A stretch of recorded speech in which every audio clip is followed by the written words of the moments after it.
Welcome students, very short process, একদম সহজ করে ভাবো। Chemical bonding class 5B molecular orbital theory, ঠিক আছে?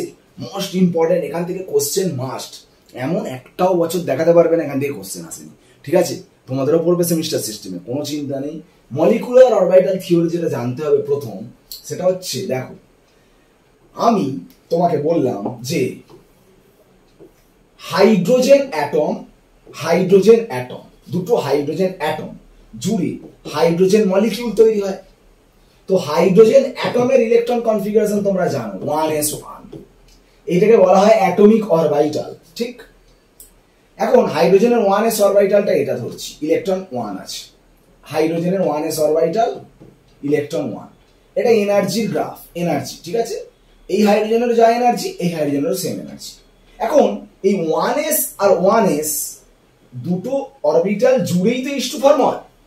তো আমরা যেটা মলিকুলার অরবিটাল ভাবছি, এমও মানেটা কি, ব্যাপারটা শুনি।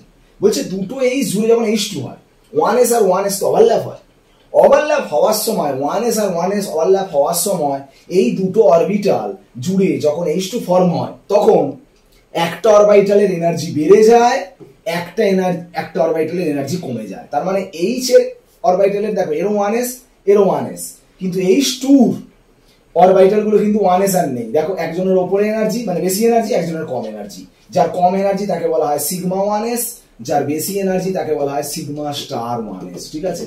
তাহলে ইলেকট্রন দুটো যে আছে একটা দুটো, সেই দুটো হচ্ছে এখানে থাকবে, এখানে ফিল আপ হলে তবে ওপরে যাবে। তার মানে আজকে আমরা নতুন শিখলাম হাইড্রোজেন মলিকিউলের ইলেকট্রন বিন্যাস, সিগমা 1s2। এটা হাইড্রোজেন অ্যাটমের এতদিন ইলেকট্রন কনফিগারেশন শিখেছো, আজকে H2 মলিকিউলের শিখলে, সিগমা 1s2, ঠিক আছে? এবার দেখো এখানে একটা জিনিস বলি, কি লাগবে। দেখো H এর দেখতে পাচ্ছ আনপেয়ার্ড ইলেকট্রন একটা, তার মানে H অ্যাটম ইজ প্যারাম্যাগনেটিক।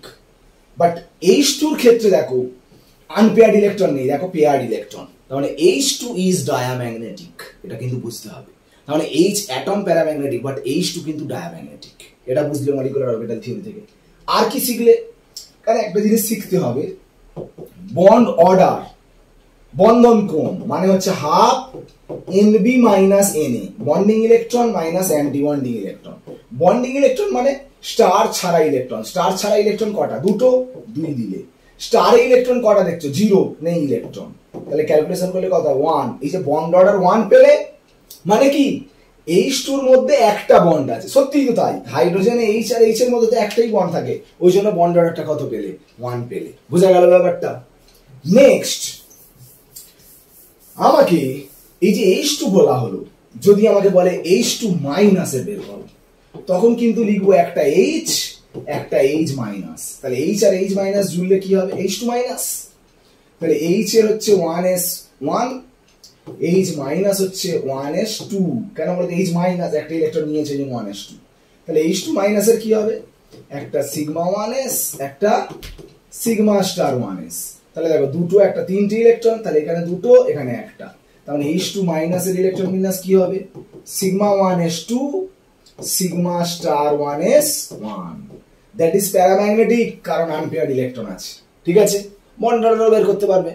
এরকম ভাবে তোমাকে ক্যালকুলেশন করতে হতে পারে, ঠিক আছে? এবার ধরো তোমাকে আমি একটা কোশ্চেন দিলাম, হিলিয়াম 2। হিলিয়াম 2 মানে হিলিয়াম 2। হিলিয়ামের জানো নিশ্চয়ই 1s2, এও তাই 1s2। হিলিয়াম জুড়ে কি তৈরি করছে? হিলিয়াম 2। তাহলে 1s জুড়ে তৈরি হচ্ছে একটা সিগমা স্টার 1s, একটা সিগমা 1s, ঠিক কিনা? এখন দুটো চারটে, মানে এখানে দুটো, এখানে দুটো। তাহলে বলো বন্ড অর্ডার কি হবে? হাফ স্টার ছাড়া ইলেকট্রন দুটো, স্টারে ইলেকট্রন দুটো, তাহলে হবে বন্ড অর্ডার 0। বন্ড অর্ডার 0 মানে হিলিয়াম আর হিলিয়ামের মাঝখানে কোনো বন্ড নেই। তো সত্যিই তো, হিলিয়াম তো নোবেল গ্যাস, নোবেল গ্যাসের মাঝখানে কি বন্ড থাকে? ওই জন্য বন্ড অর্ডার 0 এসে। তাহলে যার বন্ড অর্ডার 0 তার কোনো এক্সিস্টেন্স নেই। Helium 2 has no existence. Helium existence আছে, বাট হিলিয়াম 2 এর কোনো এক্সিস্টেন্স নেই। বোঝা গেল? এবার আমি একটু অ্যাটমিক নাম্বার হাই এরকম একটা বড় মলিকিউলের করছি, ঠিক আছে? ভাবো N2, ঠিক আছে? N2 ভাবো। N2 এর ক্ষেত্রে যদি করি, আমি নেক্সট পেজে যাচ্ছি, গিয়ে করছি N2। দেখ N2 যদি ভাবো n জুড়ে হবে N2, হ্যাঁ কি না? n এর ইলেকট্রন কনফিগারেশন কি 7 মানে 1s2 2s2 আর 2p3, 2p তে 3টে অরবিটাল 3টে ইলেকট্রন, এরও তাই 1s2 2s2 আর 2p3। ঠিক, শোন 1s এর মিলনে কি হচ্ছে, একটা সিগমা স্টার 1s, একটা সিগমা 1s হলো। 2s এর মিলনে কি হচ্ছে, একটা সিগমা স্টার 2s, একটা সিগমা 2s। ঠিক আছে, 2p এর মিলনে মোট তিনটে ছটার মধ্যে থাকবে 3টে নিচে আর 3টে ওপরে। ঠিক আছে, এখানে যেমন একটা দুটো ছিল বলে একটা দুটো হয়েছে, একটা দুটো থেকে একটা দুটো, তিনটে ছটা থেকে তিনটে ছটা হয়েছে। এবার বলবে এইগুলো স্টার, এগুলো স্টার ছাড়া, এদের নাম কি? পাই 2px পাই 2pi সিগমা 2pz, আর এগুলো pi star 2px pi star 2pi sigma star 2pz। এখানে সব করা আছে। দেখো তুমি বলবে এদের কেন নিচে হলো? দেখো পায়ের এনার্জিটা একটু কম, তো পাই তো দুর্বল জানো, উইক, সেই জন্য এটা নিচে আছে একটু এর তুলনায়। যাই হোক, এই যে তিনটে ছটা ইলেকট্রন 1 2 3 4 5 6, দেখো ডায়াগোনালি এখানে দুটো চারটে মানে এখানে দুটো দুটো চারটে মানে এখানে দুটো এখানে দুটো। তাহলে এই হচ্ছে টোটাল N2 ইলেকট্রন কনফিগারেশন। দেখো ডায়াগোনালিক কোনো আনপেয়ার্ড ইলেকট্রন নেই। বন্ড অর্ডার যদি বের করতে দেওয়া হয়, দেখো bond order equal to half NB মানে স্টার ছাড়া ইলেকট্রন কটা? দুটো চারটে ছটা আটটা 10টা, স্টার ছাড়া ইলেকট্রন 10টা। স্টার ইলেকট্রন বলো, এইটা স্টার ইলেকট্রন আর এটা স্টার ইলেকট্রন, দেখো চারটে, তার মানে কত হচ্ছে 6/3 মানে 6/2 মানে 3, বন্ড অর্ডার 3। সত্যিই তো নাইট্রোজেনে কি হয়, N ট্রিপল বন্ড N হয়, তো 3টে বন্ড হয়, যেন বন্ড অর্ডার কত পেলে? 3 পেলে। একটা জিনিস মনে রাখো, যখন 1s 2s 2p এত বড় করতে দেবে পরীক্ষা, তোমাদের এমসিকিউ কোশ্চেন এখন একটু অন্যভাবে পড়তে হবে তোমাদের, কারণ এমসিকিউ কোশ্চেন এত বড় করে করা যাবে না। যদি কোশ্চেন দেয়, কিভাবে কোশ্চেন আমি সেটাও তোমাদের বলবো। তোমরা দেখো, আমি যদি 1s 2s নাই করি, এটা যদি নাই করি, অ্যান্সার একই বেরোবে। কেন বলো তো? দেখো 2s করলামই না, 2s পুরো বাদ, এগুলো পুরো বাদ, এখানের মধ্যে অ্যান্সার হয়ে যাবে। দেখো স্টার ছাড়া কটা ইলেকট্রন বলো? 6টা। স্টার ইলেকট্রন কটা? এগুলো তো স্টার 0/2 বললে দেখো 3, সেই 3 তো আসছে বন্ড অর্ডার। তাহলে 1s 2s করবো কেন? 1s 2s বাদই করবো। দেখো তোমার কোশ্চেন যেমন পরীক্ষায় দেবে, যখন তোমাকে হয়তো এরকম কোশ্চেন দেবে N2 plus N2 minus N2 2 minus, ঠিক আছে, বলবে বন্ড অর্ডার কোনটার হাইয়েস্ট। তুমি কি করবে? N এর 1s2 2s2 2p3, তো শুধু 2pটা করো, এই দেখো 2p 2p3 2p, ভালো করে ভাবো। তাহলে ভাবো নিচে দুটো, এখানে একটা, আর এগুলো স্টার, জানো তো এই স্টার ব্যাচ, তাই না? এগুলো স্টার। দেখ N2 করছি, তিনটে ছটা, 1 2 3 4 5 6। তাহলে বলো স্টার ছাড়া ইলেকট্রন কটা? 6 মাইনাস 0/2 করলে কত হচ্ছে? 3, বন্ডটা 3 পেলে। এবার N2 প্লাস করো, এটা বুঝবে না, যেটা করেছো সেটাতে কি করবে? দেখো এটা N2 করলে তো N2 মানে তো একটা N ছিল আর একটা N ছিল, তো N2 প্লাস মানে একটা N আর একটা N প্লাস, তো N মানে 3টে আর N প্লাস মানে কটা ইলেকট্রন হবে? দুটো, তাহলে এখানে একটা ইলেকট্রন হবে না। তাহলে এখানে একটা ইলেকট্রন যদি না হয়, তাহলে এখানে একটা ইলেকট্রন কমে যাবে। তাহলে কটা হচ্ছে? 5টা ইলেকট্রন মাইনাস 0/2 করলে হবে 2.5, তাই না? এবার যদি বলা হয় N2 মাইনাস মানে N নেবে, N মাইনাস নেবে, N মাইনাস মানে তার মানে এখানে একটা ইলেকট্রন আছে, ঠিক আছে, প্লাস আরেকটা আছে, তার মানে কটা হচ্ছে? 4 3 7টা, তার মানে এখানে 6টা যেমন আছে থাকবে। শোনো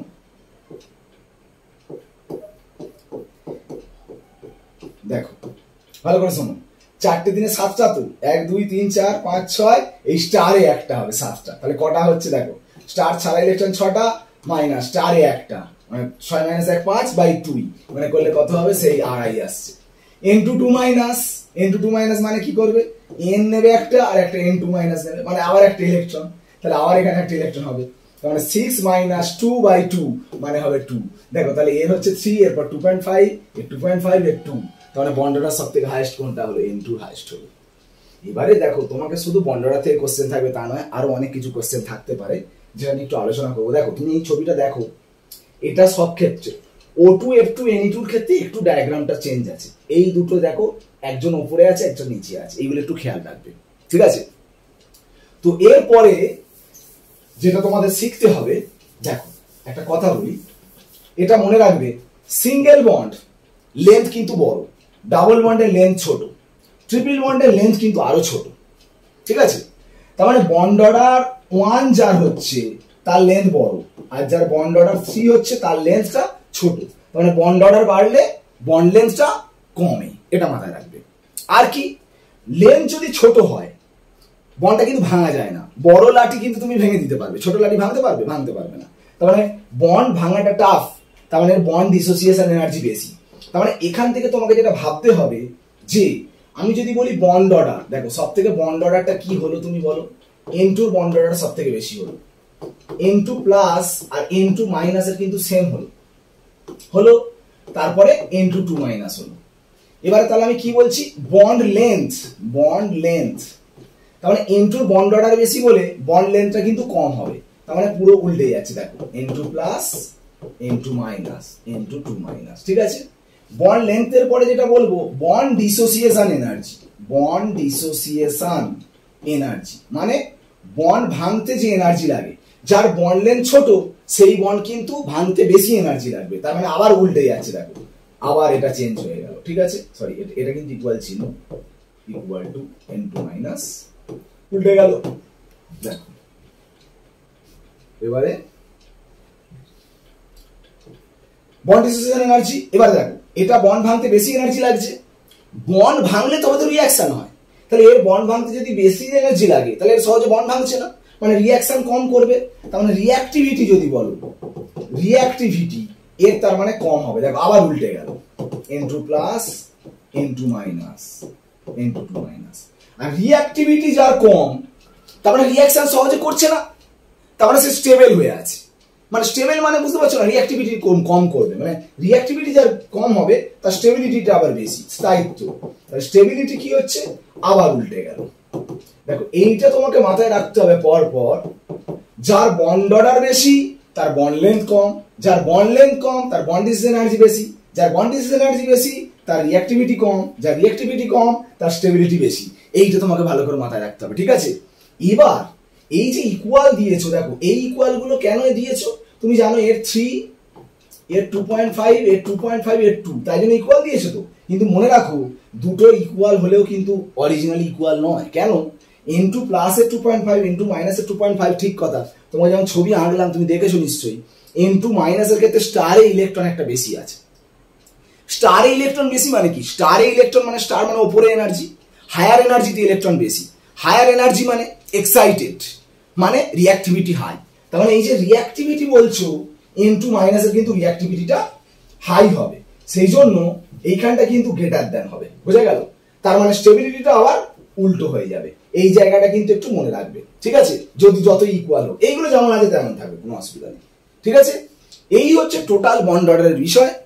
এই বন্ড অর্ডার থেকে কিন্তু কোয়েশ্চেন থাকবে। কিরকম কোয়েশ্চেন থাকে? কোনটা প্যারাম্যাগনেটিক, কোনটা ডায়াম্যাগনেটিক, কোনটার বন্ড অর্ডার হাইয়েস্ট, কোনটার বন্ড লেন্থ বেশি, কোনটার বন্ড ডিসোসিয়েশন এনার্জি বেশি, ঠিক আছে?